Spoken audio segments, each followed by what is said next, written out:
Amnesty international नेपालको बारेमा तपाईहरु कसैलाई के थाहा छ? थाहा छैन है? हामीले मानव अधिकार संस्था भन्नाले कुन संस्थालाई बुझ्छौँ? मानव अधिकार संस्था भनेको हामीले कुन संस्थालाई? राष्ट्रिय मानव अधिकार आयोगको नाम सुन्नु भएको छ तपाईहरुले?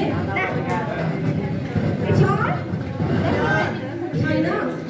अब हामी हाम्रो यो पनौती नगरपालिका अन्तर्गत रहेको एउटा संस्था हो जुन चाहिँ अन्तर्राष्ट्रिय स्तरमा हामी त्यस अन्तर्गत रहेर आजसम्म 2048 सालमा स्थापना भएको यो संस्था आजसम्म पनि हाम्रो निरन्तर रूपमा मानव अधिकार संरक्षण रक्षा र प्रबन्धनको लागि आजसम्म पनि काम गर्दै आइरहेको संस्था हो र त्यसै मार्फत आज हामीले चाहिँ मानव अधिकार शिक्षा र केही महत्त्वपूर्ण कानुनी प्रावधानको विषयमा चाहिँ आज हामी छलफल गर्नेछौँ है त। ठिक छ, अगाडि बढौँ। नम्बर 7 नै हो र मैले चाहिँ मेरो कानुनको तहमा चाहिँ स्नातकोत्तर तहसम्म गरिसकेको छु र अहिले चाहिँ मेरो अफिस भन्नाले ल फर्म चाहिँ धुलीखेलमा छ र पनौतीमा पनि छ र मैले चाहिँ कुनै मुद्दाहरूमा चाहिँ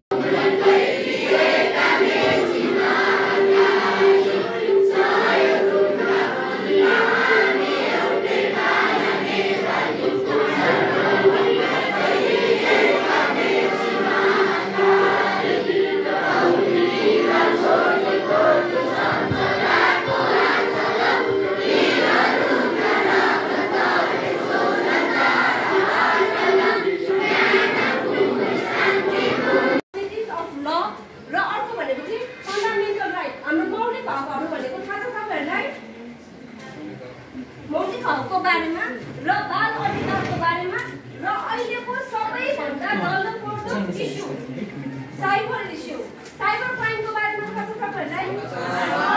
कसले मोबाइल चलाउनुहुन्छ, फेसबुक चलाउनुहुन्छ? कानुनमा भएको भनेदेखि हाम्रो अधिकारहरू सुनिश्चित हुन्थ्यो होला त? अधिकारहरू हुन्थ्यो। कस्तो खालको अधिकारहरू हुन्थ्यो होला त? हजुर, अनि अरू?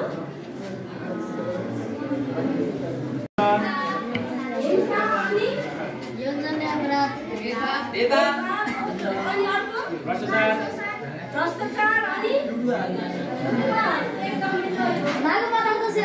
लागु पदार्थ सेवन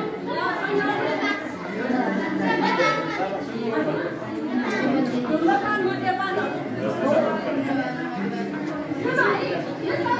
धेरै कुरो सिक्न पाउँछौँ।